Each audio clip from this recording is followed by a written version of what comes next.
Rồi nhớ trong phải kilo cho phải ha. Đó, phải cho tôi. Thế này, nhớ trong à. Nó nói cái trong xe rồi tiếp tục nè. Cái gì nó nói bạn thích chưa vậy? Có trâu lúa bé lính tu. Xe sẽ tua chi tua chua. Chẳng lo nó nè. Sẽ là chẳng nhỏ chua. Chúng mua cho một hậu lử nè, chúng mua cho bà chơi đi. Nó giờ lúc ngàn sống cây nữa nó. Cho nó lấy đi nào. Ok. Bắt tụi nó chó này, bắt nó ở trên này sá chia nữa, bắt nó sá chia nữa. Nó chỉ chẳng con này lu đâu hậu ta. Con này nó đâu. Giờ nói giờ mong này giờ một tạt tê mà cú tứ lục cú lút tắm à. Đó đừng muốn nữa ra. Nếu mà nhà lúa có cái nào? Chưa hậu tê. Nè. Ơi, từ YouTube ấy. Chăng? Đó đâu không đâu. Cái này. Họ về ăn đâu, họ sẽ giàu cơ vậy? Giờ cơ. Nè, này giờ nha, này ở bên này nè. Nó do nhà trời nó dùng xe. Giờ phần cái đất tọt chuyện chê nè.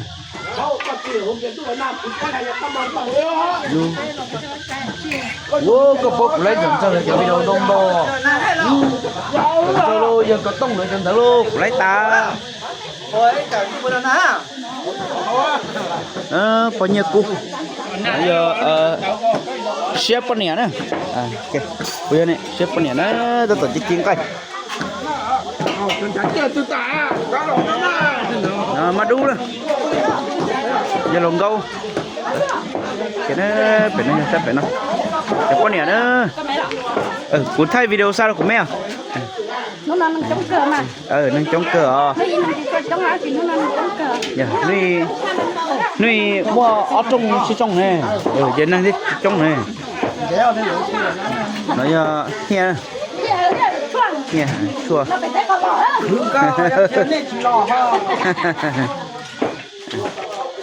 Ở đây. Bây giờ ở tụi con. Nhớ con.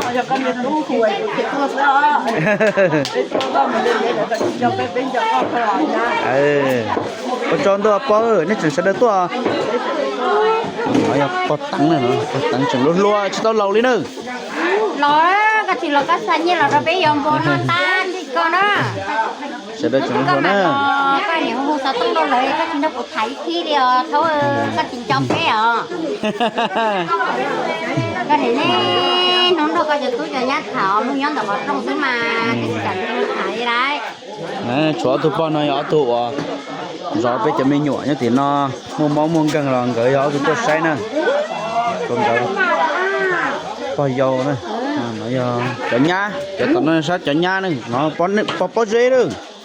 Lấy gì nữa mà bạc. Bó dê của bây giờ mình nhổ. Nhất thì nó về chó bó dê nữa.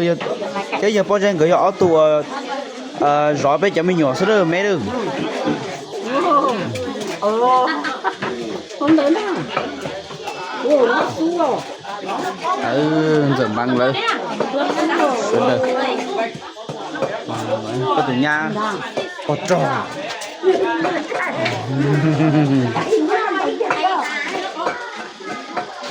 Mình trông kìa. Mình thích cột trâu lúc bé lính tu đó. Ô ten vẫn mới nhìn nữa. Bây giờ tất cả ký cho nên xả chia cho là ký có xe. Đu. Hầu đu.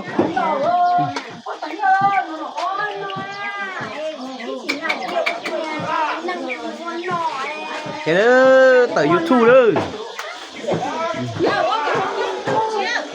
Từ YouTube đó. Yo, sản phát là ta cho tụi bé nó có tụi sale à.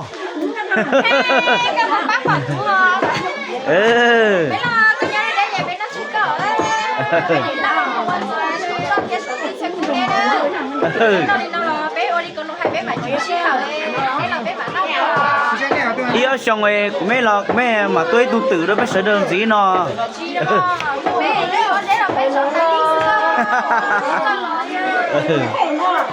ok nó giờ nu con nhẹ nữa tất tỏ giờ yêu ý tôi mới nhỏ toàn đây nó nữa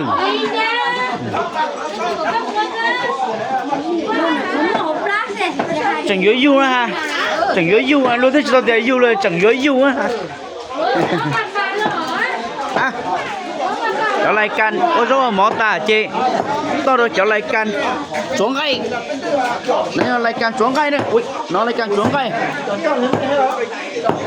chị ơi thôi lưu cho cú lúc cú đâu rồi cú trên đấy chứ đâu hô hô hô hô chứ luôn hô hô hô hô hô lên hô nè từ YouTube đó chị ơi nè hô lên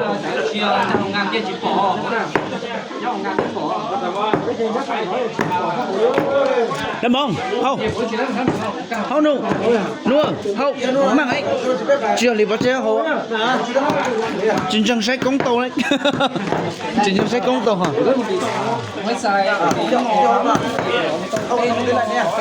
ok tàu phải thay chở tao bay rồi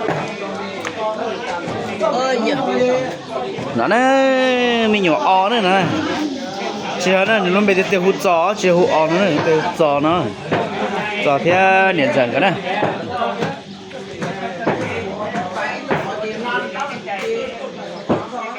tao nói giờ cho lâu là xuất thả nữa cho lâu là ít cho cô họ một uống muốn nọ thế chị họ chụp bỏ nữa chỉ nhẹ theo chỉ lùa theo tôi được thả nó giờ cũng giờ chỉ này giờ có dễ là còn nó giờ nhẹ tay lùa còn nó giờ hỗ trợ này nó giờ nhẹ lâu đi cho nên cái này thôi là sẽ là nhớ hồi nó dùng xe sẽ được tôi ship bỏ ok thì nó sẽ tí hai chấm nhảy dầu avi nữa nè